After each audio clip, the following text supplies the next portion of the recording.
Ark's containment. This is insane.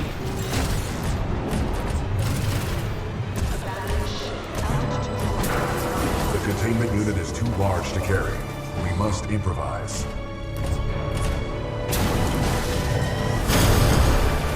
What the hell?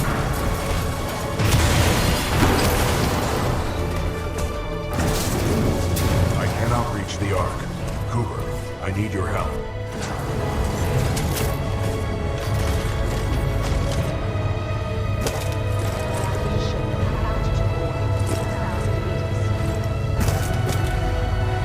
Quickly, we need to get off the ship. We are running out of time.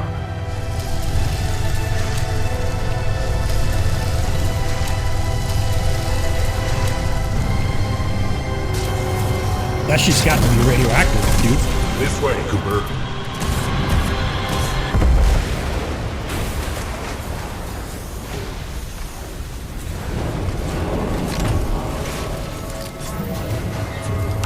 Get the Ark out of here! Negative. We are trapped. What are you doing? Protocol 3. I will not lose another pilot. Oh shit. Brace for impact. Oh, that's crazy, dude.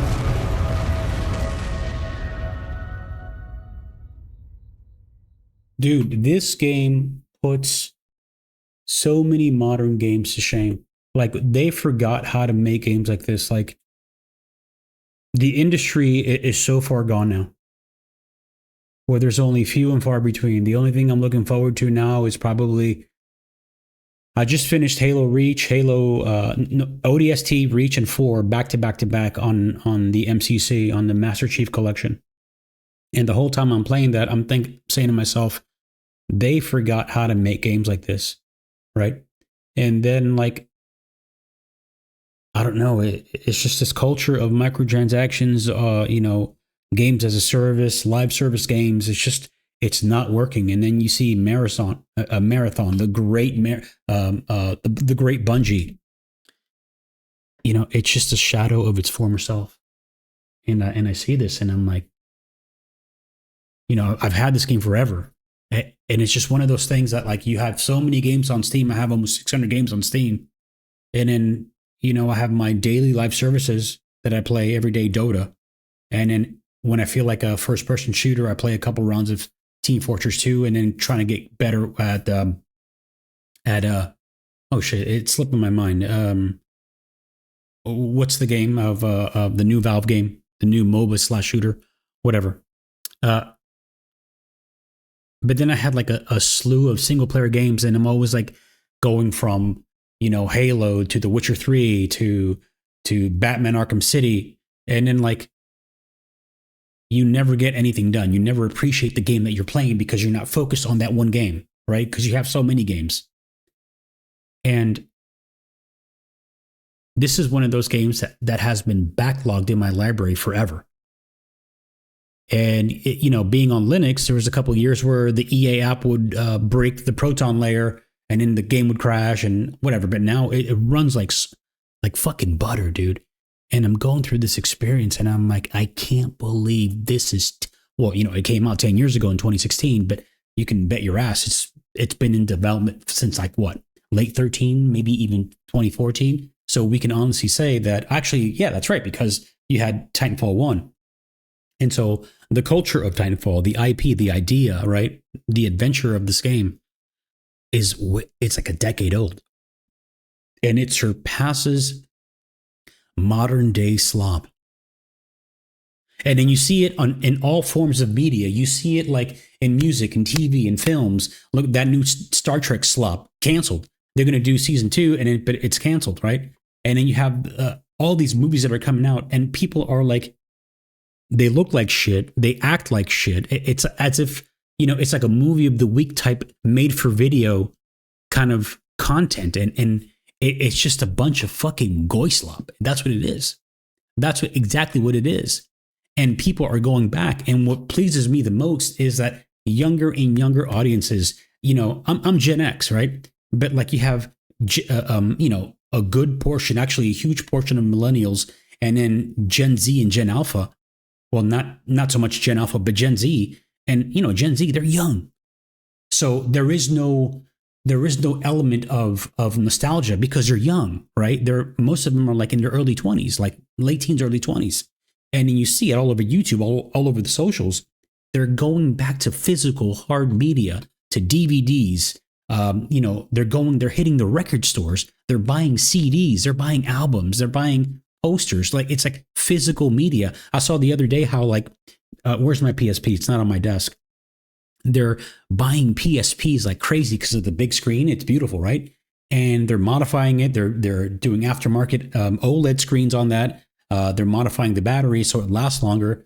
And they're just loading up on ROMs and playing old games because that magic is gone. That feeling of just wonder and magic in gaming is gone. Like, the only two games I'm looking forward to, I mean, right now, tomorrow is that Mouse PI game. I think that's going to be a contender for Game of the Year. You know, there's going to be a whole bunch of Game of the Year contenders, but that's going to probably kick off this year, the Game of the Year contender, and also Pragmata. It looks absolutely beautiful. You know, it looks really good. And I think that within the next year or so, you're going to start seeing games that have been obviously in development like 2-3 years ago, right? Because right now we're catching the tail end of the Goislop games, right? Of all this trash, all this political trash in games.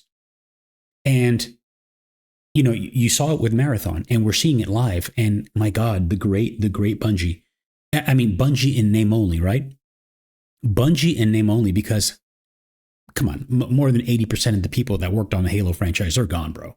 Like, and the original creators, the OG creators, I think they left after 3.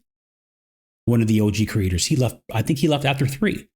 So I'm not sure. I don't want to misspeak here, but I don't think he was there for ODST and Reach. Speaking of Reach, right when you beat Reach, there's that screen where I forget the name of the ship that you're on. Where is it? No, that was Halo 4. But on Reach, there's this like flyby of this big ship, and it crosses your screen out into the distance, and there's like the farewell from Bungie, saying it was like a beautiful message. I'm like, oh, that's amazing. And then I saw, like, once I finished it, I'm like, before I start Halo 4, let me look at a review of Reach. And I saw a couple of reviews, and I saw the same, scene of the same shot of that ship flying away. Excuse me, I have it wrong. Of that ship flying away. And in the review, I saw that beautiful message, and I'm like, holy shit, I paused it. And I'm like, I didn't get that because it was a Master Chief Collection, right? And I guarantee you, Microsoft said, yo, fucking delete that shit. Take that shit off the screen. The farewell message from Bungie to everybody, to the gamers, to the culture of Halo. Dude, I just went on a fucking massive rant because it hurts me, man. It really does hurt me, man. And that's why I always say the number one fucking weapon you can use the number one weapon in your arsenal that you can use every day in every form of life. And I'm like a true radical case. I'm not asking you guys to be like me, right? But I fucking boycott everything, dude.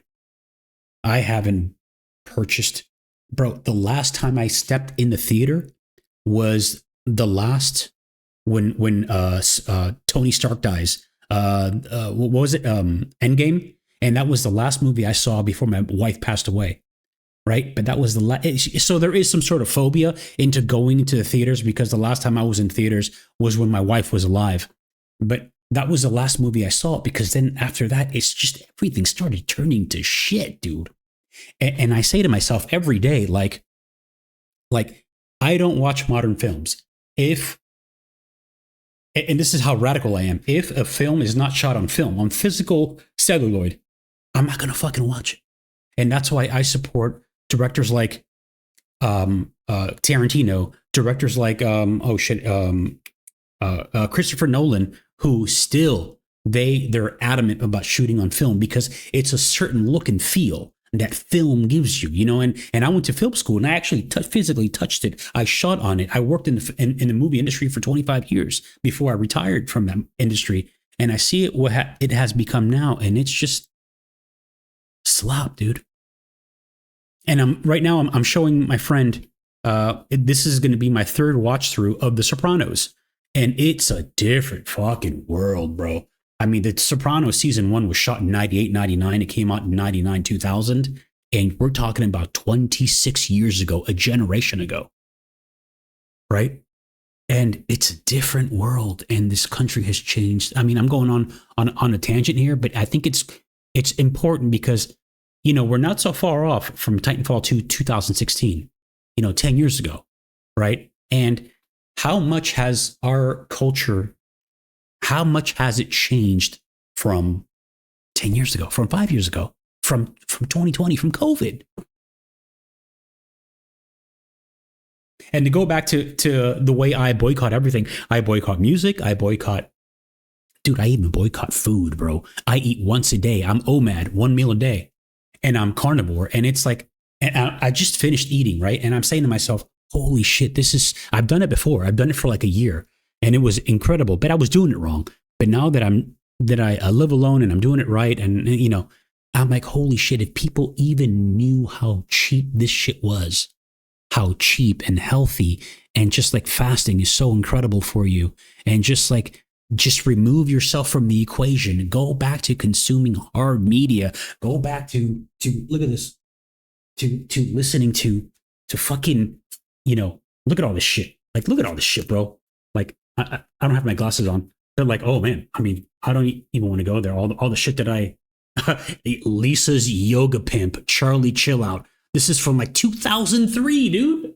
I have it on my desk. And this was like mixes that I would make. And just like, you had more appreciation to your music. You had more of a tangible, real life. Like, I don't know, man. I still have books on my desk, bro, that I'm reading. I mean, holy shit. Like, I do have a Kindle, but what I'm saying is, like, once you remove yourself from the equation, once you practice what you preach and you vote with your dollar, and that also means to start boycotting, dude. And boycotting has such a bad connotation to it because it fucking works. Oh, aren't you worried about you're going to put people out of business? Who gives a fuck? Like if a studio shuts down, none of my fucking business, bro. I'm the consumer. I'm the one who you're asking for me to put $70 on a fucking game. It better be good. It better be finished. Like, well, what the fuck are we paying you for? Dude, I remember like, Sega Genesis, the Super Nintendo, the NES days, what else? The Sega CD, the 32X, the Saturn, the Turbo Graphics. Fucking games were finished, dude. Games were done. There was no such thing as patches. There was no such thing as logging in. Fucking now that we have this whole age verification thing coming upon us, like shit is real, guys. It's like you guys, and one thing that I'm really proud, dude, of the younger generation, and I speak as a fucking, OG unk, is that I'm seeing the younger generation, and they're seeing that they're watching this country fucking crumble, and they're never, ever going to own a house again the way our parents and our grandparents did, right?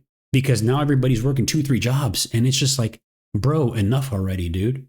Like, we have to take everything back, and that starts with culture. And I'm so proud that the young America are becoming fucking radical, dude.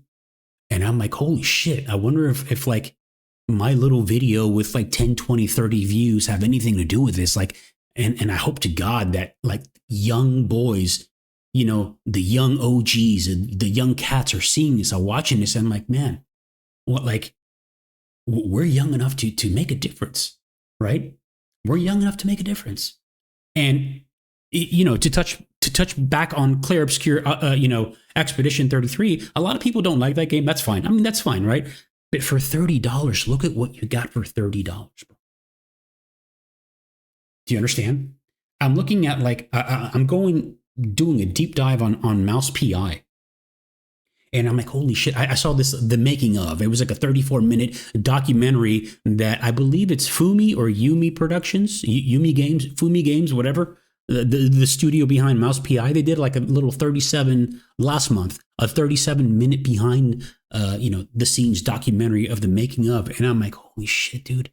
And they're only charging $30. And in the last, 2 days? And the last day, the reviews came out.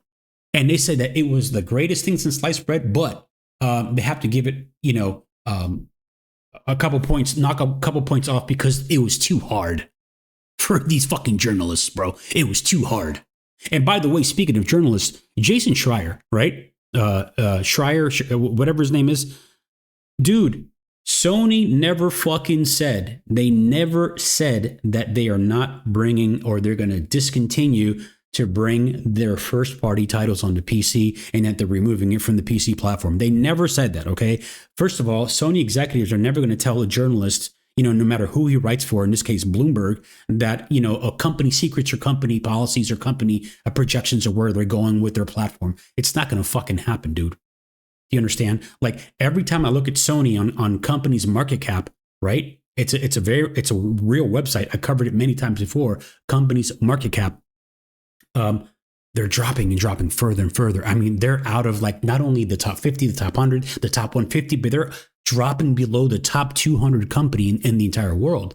Bro, they're fucking bleeding money left and right. All they have is PlayStation. So they need the money. And the age and era and the years and the golden years of like exclusives to these consoles is fucking over, dude. It's done. Those days are gone, dude. It was beautiful while it lasted. And I always said that consoles are only worth their exclusives. And that's why in the early 2000s, of course, dude, it was worth to buy an Xbox to play Halo, to buy a PS1, PS2, PS3 to play what the fuck? What's the racing game? I'm drawing a blank here. The racing game, but also to play all the Ratchet and Clanks, Last of Us. Yes, dude, of course. Of course it was like worth it. But like the only one that's doing it now is Nintendo. Like who else can do it? Because Nintendo is you think Apple is a walled garden? Nintendo is a fucking like Chinese fucking wall of information that nothing is getting out. And that's why everything has to be played on Nintendo, right? But the age of the era of exclusivity is over. It's done. It's gone, bro. So until I think it's mid to late April, early May is Sony's annual shareholder meeting. And then mid-May is their fourth quarter earnings report where they discuss of what's going on. And mark my words, they're going to have to decide. They're going to have to decide right then and there whether it's the annual report meeting or their earnings or their fourth quarter earnings report, that what they're going to do with Marathon. And chances are there's a really good chance that fucking thing's going to get shut down. They're going to swallow Bungie because they already own it. They paid what, $3.3 billion for it, maybe more, right? And all the losses from Concord and everything else. Holy shit, they're probably in the hole like $4.5 billion fucking dollars in last year. Like, you're seeing the titans of gaming, they're falling. Why? Because we're no longer putting up with this crap, dude. Okay, rant over. Blisk, your problems are not my concern.